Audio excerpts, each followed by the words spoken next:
At the start, we are introduced to an elderly man named Horrie who lives alone in his house. His wife passed away decades ago, and his beloved dog ran away recently. Ever since, Horrie has lost his purpose in life as he has no one to talk to. He spends most of his time going through pictures of his wife and reminiscing the good times they spent together. But one morning, he wakes up and decides to do something drastic. Horrie buys a dating magazine and picks up a beautiful young woman named Leslie. He wants to date her and eventually make her his wife. But since Horrie is old and wrinkly, seducing her is going to be a near impossible task. So he decides to do the unimaginable. That is, to transform himself into a young and handsome man. Normally, people undergo medical procedures or train themselves to the limit to appear younger. However, Horrie is impatient, and he doesn't have the funds to visit a doctor. Hence, he begins the transformation using different objects he finds in his house. At first, he takes a small hacksaw blade and trims off the old flesh from his feet. Horrie doesn't feel any pain during the whole procedure, but instead, he gets tickled. And after this, he puts molten wax in both of his ears and pulls them out once they solidify. This causes blood to come out of his ears. And once that's done, Horrie paints his teeth with correction fluid and puts powder all over his face. He also plucks out eyeballs from a creepy-looking doll and fits it into his eye socket. As for the wrinkly face, Horrie has a brilliant idea in mind. He stretches his skin and ties it behind his neck with some safety pins. How does this guy know my exact routine for going out on Sunday nights? Following this, he undergoes some more modifications with the help of scissors, spray paint, blow dryers, medical pills, and even hammers to give him a youthful appearance. After putting on a wig, Horrie zaps himself with high-voltage current to get his long-lost energy back. Alright, let's see. Whoa! Yeah, here we go, buddy! When he is finally done with his transformation, surprisingly, we see a completely changed man. He has a dashing appearance with a killer smile, something which is surely going to seduce girls. In the next scene, Horrie sets out to meet the love of his life. With a small gift in hand, he is certain that he can win over Leslie's heart. As expected, he does just that. Later, we see the two having a romantic time. They eat ice cream from the same bowl, run along the beach, go to a party, and also watch the sunset together. The only problem is that Leslie's tiny dog, Bacon, seems to dislike Horrie. He keeps barking at the man, indicating that he has caught wind of the deceit. You're freaking old! You're freaking old! Nonetheless, Horrie continues with his ways and takes things one step further by gifting Leslie his vintage Riley car. That evening, they venture out for a ride, and it appears as if Horrie and Leslie are in a fairy tale. There are birds all around, and the smell of flowers has enchanted the environment. However, things take a bad turn for Horrie when the car runs into some potholes, leaving his already fragile body in a precarious state. As he tries to handle the situation, suddenly Leslie sneezes, and her face gets stuck on the windshield. In a shocking turn of events, it is revealed that she, too, is an elderly woman who had undergone extreme transformation to appear youthful. Horrie is left stunned by the sight, and the next second, his body also comes loose, revealing his original form. Initially, the two just stare at each other in shock, but then they become excited and start making out. The movie ends as Bacon the dog also discloses his real face, which turns out to be old and ugly. But he's still a good boy, though. The second movie takes place in a much darker and gloomier setting. At the start, we see three kids heading towards an abandoned house, which is known as Ghost Train. Among them is a bully named Peter, and it turns out that he has forcefully brought the other kids, Michael and Sam, along with him. When they reach the place, they are terrified to see its state. A giant Grim Reaper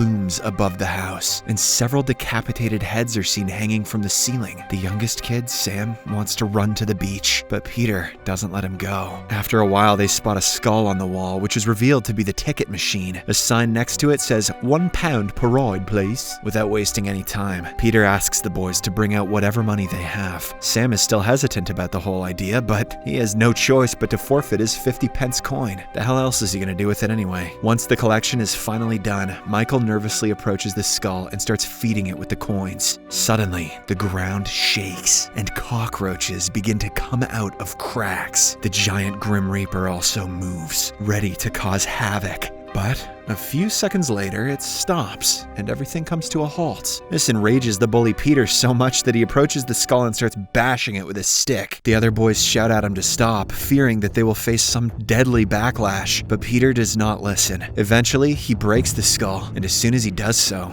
the door opens. The next second, poor Sam is hauled inside the house in a wagon, and before the boys can do something about it, the door closes. This is the last time he was ever seen. Now Peter and Michael have to explain to dates why they're afraid of wagons for the rest of their lives. 30 years later, Michael and Peter go to the same abandoned house to pay their respects. It turns out they come here every year to grieve the loss of their dear friend. Michael seems to have become a wealthy businessman, but Peter is a mere cab driver whose life has been derailed by alcoholism. As Michael lays on the flowers, Peter reveals that he still has nightmares about that day. He also blames himself for dragging poor Sam to the abandoned house when all he wanted was to go to the beach. However, Michael says that it wasn't his fault. In a shocking turn of events, it is revealed that Michael didn't actually put the last coin inside the skull, and that is why the Grim Reaper stopped midway. He was too scared to do it, something which he regrets to this day. The revelation shocks Peter, but he decides to forgive his friend, and just like the last time, he orders him to put the coin inside the skull to check what happens. Michael, who also wants to know the truth, obliges without thinking much. As soon as the coin is entered, the ground begins to shake and the Grim Reaper rises. Then the door opens, and from it emerges the same wagon from 30 years ago. As the two friends watch in horror, a ghastly white boy comes out of the wagon. He is none other than Sam, the boy who everyone thought was dead. In a state of shock and utter disbelief, Michael approaches his childhood friend and tries to initiate a conversation. Unfortunately, this turns out to be a bad idea, as the freak boy is not the same Sam anymore. He has come only for one reason: revenge. In the blink of an eye, he snaps Michael's neck and renders him unconscious, or probably dead though. After this, he goes after his childhood bully, Peter, and brutally finishes him off, splattering blood all over the car's windshield in the process. At last, a paralyzed Michael, who is lying on the floor, thinks to himself, what if we went to the beach instead? Hey mate, that script was almost as dumb as beans for breakfast, you know what I'm saying? The third movie opens up in an Indian village where two siblings, Veer and Meera, arrive home to check up on their sick father, Rajendra. They both live in the cities and are meeting each other for the first time in years. Turns out Rajendra has texted them that he is going to die soon, but to their shock,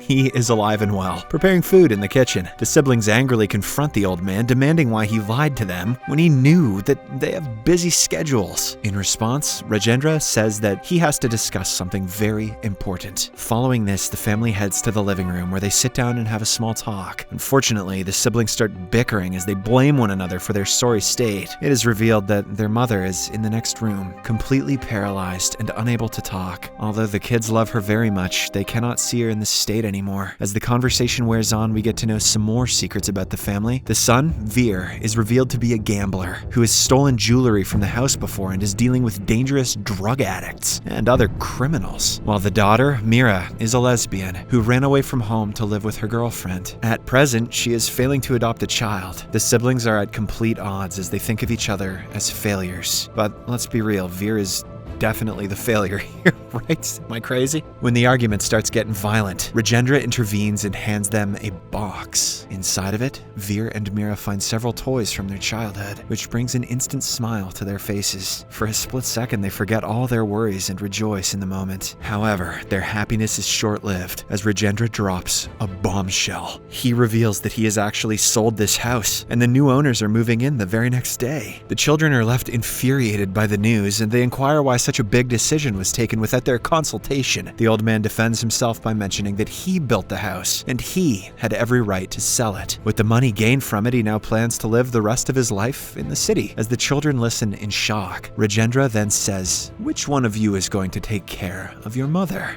Oh, snap. In the next scene, when the old man heads to his room to pack his belongings, the siblings calmly discuss the matter. Veer asserts that he lives with dangerous people, so keeping his mom with him won't be a good idea. In response, Mira says that she's going to adopt the child soon, so she won't have time for anything else. Their peaceful conversation once again turns into an argument, as both of them don't want anything to do with their ailing mother. Right then, Rajendra appears next to them and drops yet another bombshell. He explains that he has injected their mom with a deadly poison, and in 2 hours, she is going to pass away without any pain. As expected, this angers the children, and they start calling him a murderer. They then proceed to call the cops, but Rajendra stops them and explains how his life has become hell nowadays. Every day he has to feed his wife, clean her feces-stained bed sheets, and change her clothes. He then has to wash those clothes and dry them to make sure that she doesn't develop rashes. Rajendra is tired of this life, and the worst part of it is that his children are never around to support him. Before leaving, he brings out a syringe and reveals that it is the antidote to the poison he administered to his wife earlier. He then hands it over to his children, saying that whosoever wants to save her will have to take care of her for the rest of her life. The movie ends as Rajendra walks out of the house with his belongings, while his children are left contemplating if they should save their poor old mother